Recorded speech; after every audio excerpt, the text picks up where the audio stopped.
They say Milan never sleeps, but I've walked its streets at night, and I can tell you, the city dreams. It dreams of money, glass towers, perfume, and sin. My name is Luca Romano. For 20 years, I wore a badge. Detective, Homicide Division.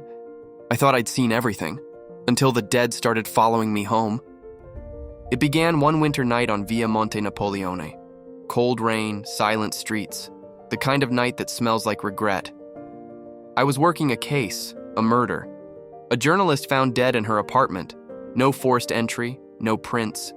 Just her laptop smashed to pieces and a note that said, "They know."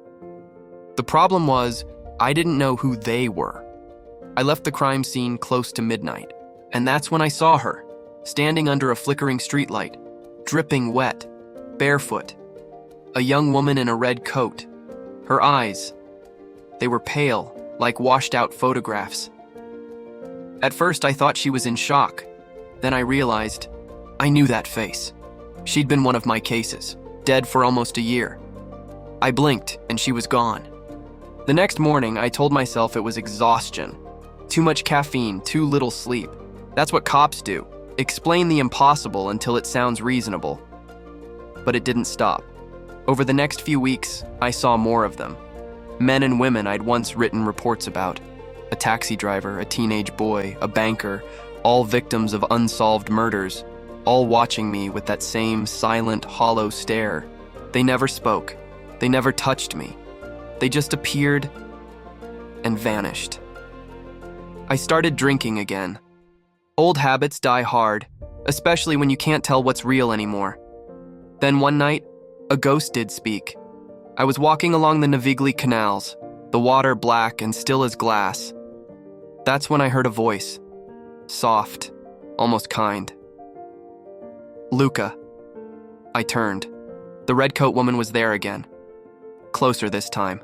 You stopped looking, she whispered. We can't rest. He still walks free. And then she pointed, toward the skyline, the direction of Porta Nuova. And suddenly I understood. All the ghosts I'd seen were connected, different victims, same killer, and they were leading me somewhere. I reopened the old files. Every one of them had disappeared from the system, deleted or reassigned. But I still had copies, because deep down, I never stopped believing in unfinished business. The names told a story. Each victim had once worked for Bruno Castaldi, a real estate tycoon with friends in high places. Too high for a man like me to touch. He owned half the city, towers, galleries, politicians. The journalist who died, she'd been writing an expose on him. The banker, he laundered his money. The taxi driver, he'd driven one of the bodies out of the city and tried to confess. Castaldi's hands were clean, on paper, but the dead disagreed. I followed the trail to an abandoned textile factory outside Milan. One of Castaldi's first properties, never developed. The kind of place where concrete remembers screams. It was past midnight when I broke in. My flashlight cut through the dust, lighting up faded graffiti, rusted machines, forgotten bottles. And then I heard footsteps, not echoes, real, heavy. He stepped out of the dark like a man walking into a confession booth. Bruno Castaldi. Older now, but still wearing that rich man's calm, the kind that comes from never being caught. "Detective Romano," he said. "I heard you quit." "I didn't," I answered. "I just ran out of living witnesses." He smiled. "Everyone dies, detective. You know that better than anyone." Then I heard them, all around us. Dozens of them, the ghosts. They were standing in the corners behind the pillars near the broken windows, their pale faces glowing in the dark. Castaldi's smile faded. He looked at me. "What the hell is this?" I said. "Your court date." And the lights went out. When I woke up, it was morning. Police cars surrounded the place. They found Castaldi hanging from a steel beam. Suicide, they said. The papers called it a tragedy, but I know what I saw.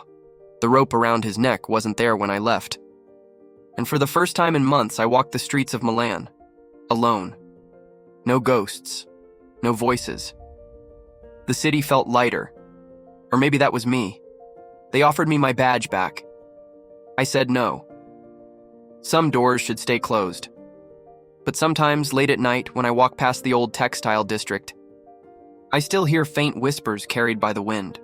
And if I look closely, I see them, standing under the streetlights, watching but smiling, not haunting me, thanking me. They say Milan never sleeps. Maybe it's true. But now, at least its ghosts do. If you enjoyed this story, please hit that like button and subscribe for more tales from the shadows. Thank you for listening.